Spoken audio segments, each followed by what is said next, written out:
અમારી સભામાંથી ઊભો થયેલો વ્યક્તિ ક્રાંતિકારી વિચારો લઈને ઊભો થાય છે।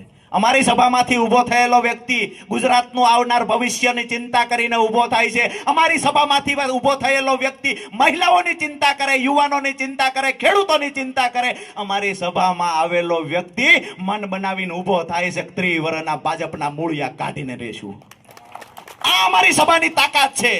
અને તમને પણ કહેવા આવ્યા છીએ, સ્માર્ટ મીટર મુદ્દે ચૂંટાયેલો એક પણ માણસ બોલ્યો નથી। સ્માર્ટ મીટર મુદ્દે ગુજરાતની અંદર સૌથી પહેલી જો કોઈએ લડાઈની શરૂઆત કરી હોય તો સુરેન્દ્રનગર આમ આદમી પાર્ટી ટીમ અને કમલેશ કોટેચાએ લડાઈની શરૂઆત કરી હતી।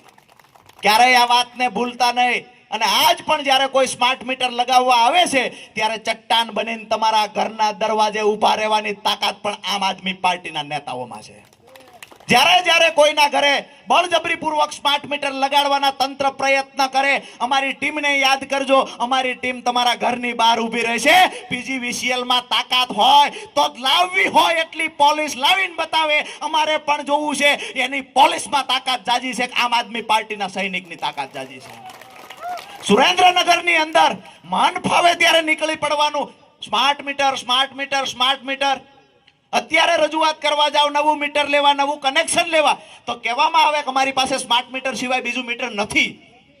થોડાક દિવસ છે દાદા, થોડાક દિવસ છે। જો ઓફિસો ખાલી કરીને અધિકારીઓને ભગાડીએ નહીં તો નક્કી કરીને રાખજો, આમ આદમી પાર્ટીમાં આવ્યા નકામી વાત છે।